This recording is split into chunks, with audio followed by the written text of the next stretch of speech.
Hoy vamos a adentrarnos en los orígenes del conflicto más devastador que la humanidad ha conocido. Para entender cómo empezó todo, es curioso, pero a veces hay que empezar por el final. Vámonos a Nagasaki, 9 de agosto de 1945. La gente respira aliviada tras una falsa alarma, y es justo en ese momento cuando cae una sola bomba sobre la ciudad. Imaginen esto. La explosión crea una bola de fuego que alcanza los 3.900 grados. Es una cifra casi abstracta, ¿verdad?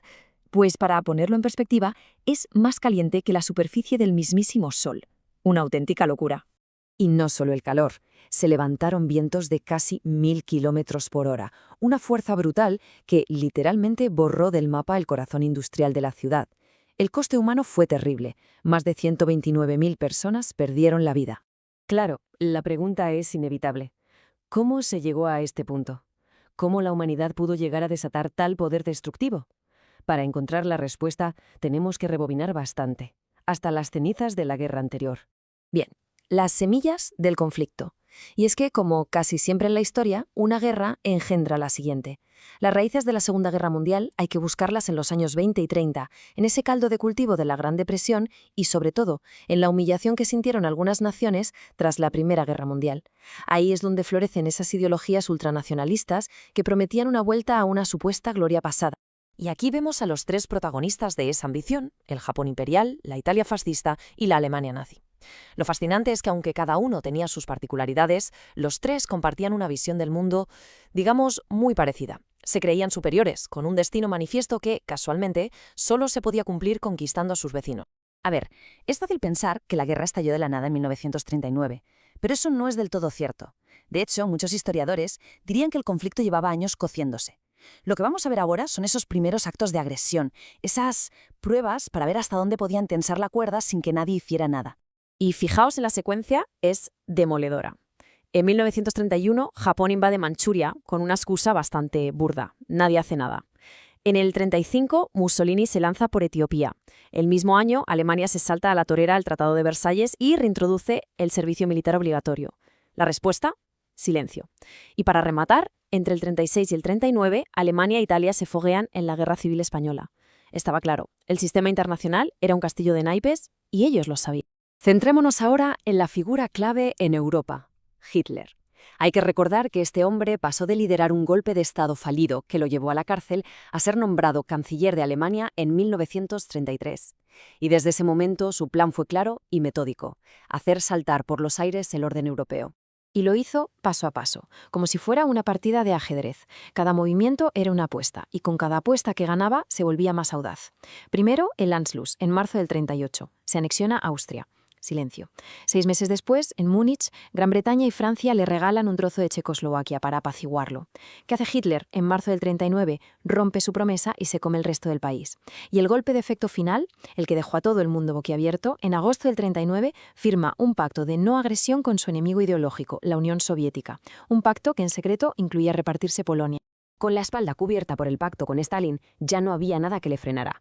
El 1 de septiembre de 1939, las tropas alemanas cruzan la frontera polaca. Y esa fue la gota que colmó el vaso. Ya no había más apaciguamiento posible. 2 días después, el 3 de septiembre, Gran Bretaña y Francia le declaran la guerra a Alemania. El mundo estaba en llamas. Ahora bien, los alemanes habían aprendido una lección muy dura de la Primera Guerra Mundial. No podían ganar una guerra de trincheras, una guerra de desgaste. Necesitaban algo nuevo, algo rápido, algo aterrador. Y eso fue la Blitzkrieg. La guerra relámpago. La idea es muy sencilla pero demoledora: velocidad. Olvidémonos de los avances lentos y penosos. Aquí se usan tanques y aviones de forma coordinada para reventar las líneas enemigas en un punto, colarse por la brecha, rodear al enemigo y aniquilarlo antes de que sepa que le ha golpeado. Y en Polonia se vio su terrible eficacia. El ejército polaco luchó con una valentía increíble, pero es que estaba luchando una guerra del pasado contra una del futuro. Fueron arrollados. En menos de un mes, Polonia había dejado de existir en el mapa. Este es un ejemplo perfecto de dos mentalidades enfrentadas. Francia se había gastado una fortuna en la línea Maginot, una muralla de hormigón impresionante, pensada para una guerra de trincheras. Pusieron todos sus huevos en esa cesta defensiva y estática. ¿Qué hizo Alemania? Lo más simple y genial: la rodeó, atacó a través de países neutrales y la dejó completamente inútil. El 10 de mayo de 1940, la Blitzkrieg se desató en el oeste. Y la velocidad fue simplemente increíble. No era solo la fuerza militar, era el terror psicológico. ¿Han oído hablar de los bombarderos Stuka? Llevaban unas sirenas que producían un aullido aterrador al caer en picado. Eso destrozó la moral francesa. En solo 46 días, Francia, una de las grandes potencias mundiales, se había rendido. Con Francia fuera de juego, la situación era desesperada. Gran Bretaña estaba sola. Y justo en ese momento de crisis aparece una figura que cambiaría la historia, Winston Churchill. Y su primer discurso no fue de esperanza fácil, no, fue de una honestidad brutal.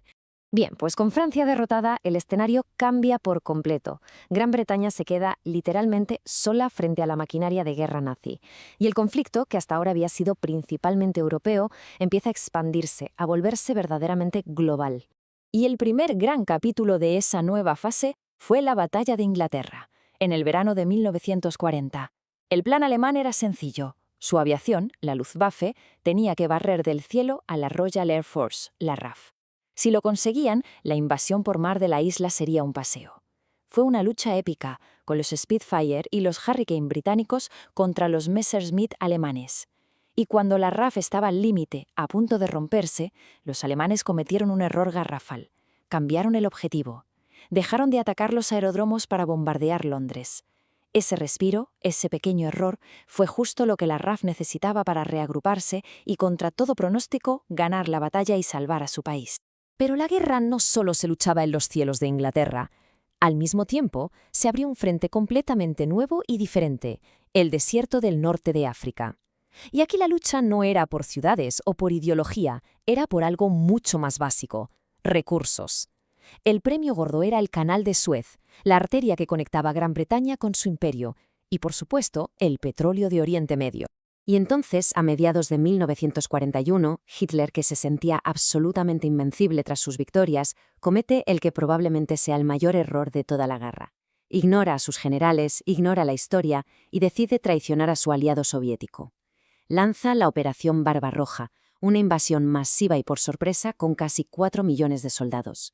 Al principio, el avance fue espectacular, imparable, hasta que llegó un viejo enemigo de todos los invasores de Rusia, el invierno. El avance se congeló, literalmente, a las puertas de Moscú. Y de repente, la situación da un vuelco.